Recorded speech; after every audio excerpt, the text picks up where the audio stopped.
Man, I thought you'd be a smarter woman, being Nick's wife, but you're just hopeless. Nick sure did have a bad marriage.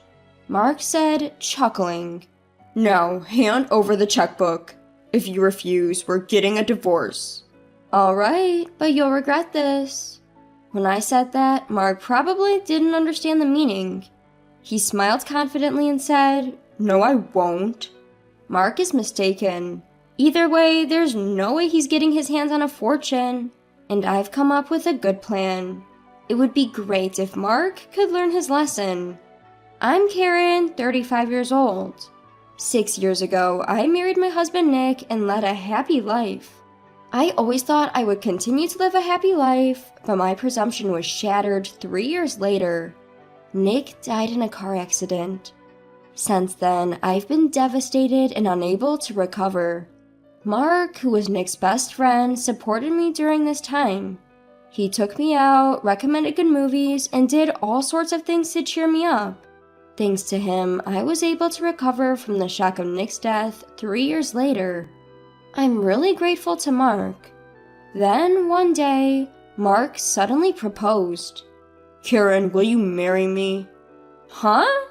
I understand it's complicated because of Nick, but isn't it about time? You should think about your own happiness from now on. Indeed, 3 years have passed, and I feel like I've recovered from the shock of Nick's death, and that's thanks to Mark more than anything. I hadn't considered it until now, probably because I felt guilty about Nick, but if I were to be with Mark, would Nick be happy? I'll make you happy, not just for me, but for Nick too. Looking at Mark, who said this and looked at me straight in the eyes, I decided to trust him. Okay, I understand. Thank you. And so, I decided to marry Mark. In the beginning, my marriage with Mark was going very well. At Mark's request, I became a housewife and devoted myself to household chores. After work, Mark would always send a text asking, "What's for dinner tonight?" and rush home. Although it was my second marriage, my newlywed life was very happy. Mark often helped around the house on his days off, and there were no complaints. I was hoping that this happy life would continue, but the situation started to look grim after about 6 months. It was around 11 p.m. when Mark finally came home. Hey, aren't you late? I've always told you to let me know when you'll be late. There was a sudden invitation. What can I do? You could have just gone to bed first. You could have at least texted. I have to prepare dinner. It's not like it's a big deal. Stop nagging the moment I get home. He said that and went straight to the bathroom. His coming home late isn't just today. It's been happening lately all the time. Moreover, there's never any communication from him. Not even a phone call, let alone a text message. He says he's at a company social, but I wonder if he really has to attend. Even on his days off, he doesn't help around the house at all anymore. When I say to him, Mark, who's lounging around at home, "Hey, you should at least help out around the house on your days off," he doesn't bother to respond, saying, "Why do I have to tire myself out even on my days off? Isn't that your job? You're a homemaker, sort it out yourself." Among all these complaints, the one thing that is most troubling me now is our household finances. Our household budget is such that Mark gives me the remainder of his salary after taking his own allowance as living expenses, but recently, the amount he's been handing over is steadily decreasing. This month too, the amount was significantly less, so when I said, "Hey, the living expenses seem a bit low," Mark replied nonchalantly, "Maybe it's less because I deducted the amount I gave to my mother." How much did you give her? About $1,000. $1,000? I told you last month when you gave her $800 that it was too much. We don't have that kind of money to spare, you know? If you deduct your allowance from that, we won't have enough for living expenses. It can't be helped if she says she needs it. Make up for the shortfall with your savings or something. What do you mean by or something? Why don't you get a part-time job or something? You're always just lounging around at home. You should do some work. The reason I became a full-time homemaker was at Mark's request. I was taken aback by Mark's harsh words, but I realized I really needed to get a part-time job to make ends meet. I reluctantly started looking for a job. I found a part-time job that would only require me to work for a short period of time, and I got the job there. The part-time job allows me to return home in the evening, so it was convenient. One day, work ran a little late, and when I finally got home, the front door was unlocked. When I curiously looked at the entrance, I saw that Mark was already home. "Mark, you're already home?" I called out, and he turned around in surprise, hiding something at the same time. "Wait, what did you just hide?" Nothing. "Liar, you just hid something." I snatched something from Mark's hand and saw that it was my bank book. "Huh? What were you looking at? Stop it." He grinned and said, "You've saved up quite a bit, huh? I had no idea. You're always saying we're short on money." "That's not it. This is..." "Well then, all that money should be transferred to my mother's account." "Huh?"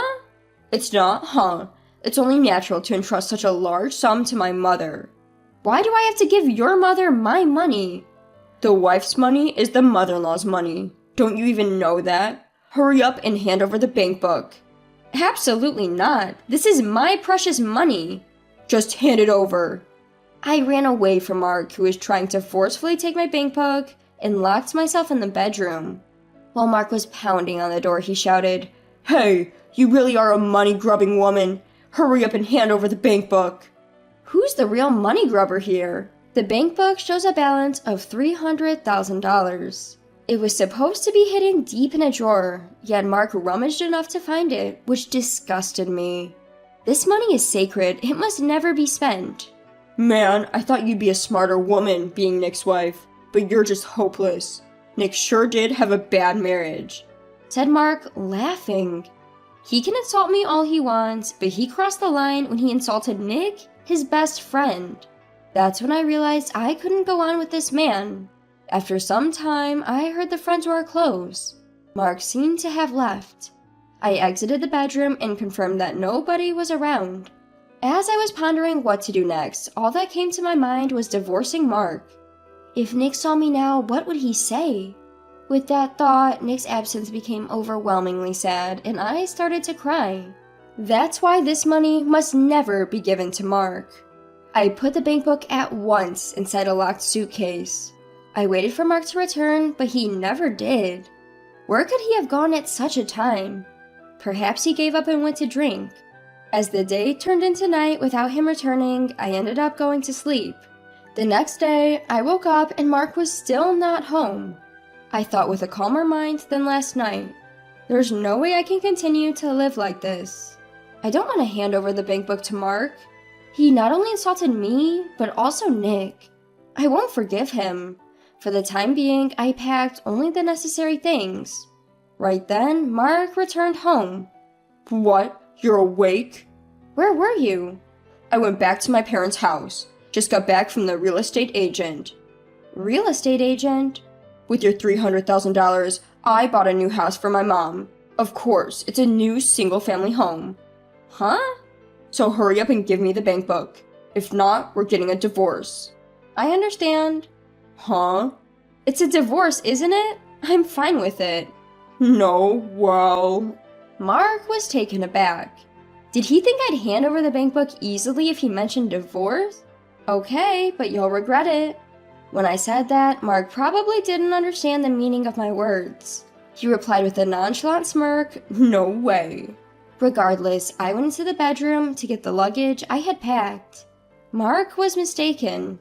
He probably thought that even if we divorced, he would get half of the property, about $15,000. But that was a mistake. Either way, there was no way Mark could get his hands on a large sum of money. However, just that was too light of a punishment for the insult he threw at Nick and me. And then I thought of a good plan. It would serve Mark right if he got a taste of his own medicine. I returned my bank book to the kitchen drawer, grabbed my luggage and said, "I'll mail the divorce papers later. Don't touch the rest of my things. I'll move them when I have time." Perhaps suspicious of my thorough preparation, Mark gave me a puzzled look, but I left the house anyway. I booked a room in a business hotel near the station and decided to spend about a week there. During my hotel stay, I found a rental apartment suitable for living alone. After finalizing the contract with the apartment, I immediately began moving. I returned to the house during Mark's absence in the afternoon to move my belongings, but when I checked the bank book I had left in the drawer, sure enough, money had been withdrawn, leaving a balance of $150,000. This was exactly as I had expected. Mark probably used half as his share and used it to fund the purchase of a brand new house for his mother, but he would regret that later. I got the divorce papers from the city hall, filled them out, and mailed them to Mark. However, even after a week and then 2 weeks, there was no sign of them being delivered to the city hall, and I couldn't reach Mark by phone. After insisting for a while, Mark finally picked up, sounding irritated. "Could you hurry up and submit the divorce papers to the city hall?" "Divorce papers? Oh, I'll submit them next week." "Get on it! And you withdrew money from my bank account, didn't you? That's illegal to do without my permission, you know." "Idiot, it's not illegal to withdraw money from a family member's account. Besides, half of it would be mine anyway after the divorce, so it's only right that I took it. I'm hanging up now." "Wait a minute." He hung up the phone just like that. But that was fine with me, because Mark had acted just as I had anticipated. A little while later, it seems Mark had finally submitted the divorce papers to the city hall. When I checked, Mark and I were officially divorced. A month later, I was at work. The company that had hired me part-time was hiring full-time employees, and when I applied, they accepted me. I heard a commotion near the company's entrance, and when I went to check it out, to my surprise, Mark and his mother were desperately arguing with the receptionist. I hurried over and exclaimed, "Hold on, what's going on?" When I spoke up, the two of them turned towards me with an incredible urgency. "Karen, we've been looking for you. Please hear us out." "Please, Karen, forgive us." As they started to loudly discuss right then and there, I somehow managed to calm them down, explain the situation to my boss, and we moved to a nearby cafe. "What is this about? I'm troubled if you come to my workplace." The two of them, with pale faces, began desperately explaining to me. "About the money I withdrew from your account. Turns out it doesn't qualify for property division. That money is..." I let out a huge sigh of disbelief. "That's what I've been trying to tell you over and over again. That was my separate property. It was the life insurance payout when Nick passed away." "We didn't know. We're really sorry. We'll try to return the money somehow. Can you not make a big fuss about this?" "You're right. You wouldn't want to make a big deal out of this either, right? Let's settle this amicably." "Is that all you came to say?" As soon as I said that, their expressions became frantic. "Just that?" "I already know that. When you withdrew the money from the bank, how did you do it? Don't tell me you think I didn't notice." "Well, that's, No, we had no choice but to do that because we needed the money." "It's likely this is what happened. You can't withdraw $150,000 all at once from an ATM. It would take too long. So they probably wanted to withdraw it from the counter, but in large sums, a power of attorney from the person themselves is needed.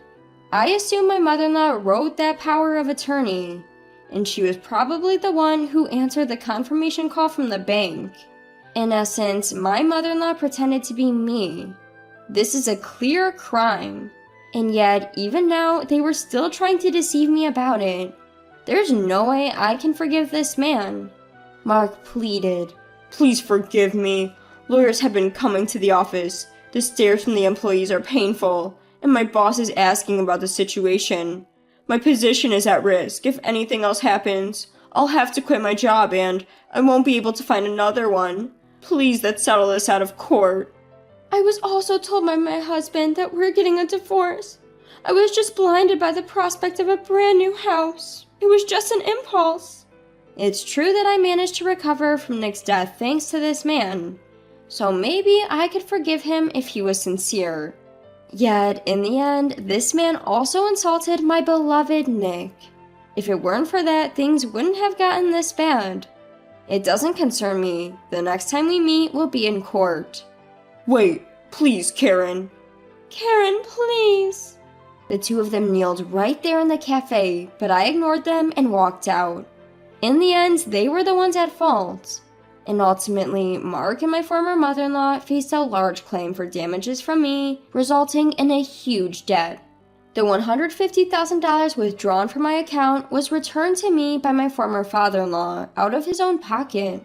The newly built house they had purchased was immediately sold, but it only covered a portion of the purchase price.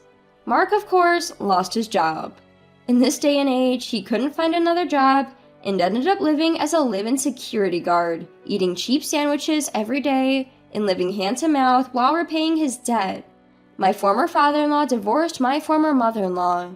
She rented a cheap apartment and lives a frugal life while doing part-time jobs every day. Meanwhile, I've been happily living my life, working steadily at my company. I'm back to being single after the divorce, but I believe it's just another part of life and I'm willing to start over. But recently, a wonderful man who is kind and caring has appeared in my life. I'm proceeding with this relationship cautiously so as not to make the same mistake, but I can't help but hope this is a good connection.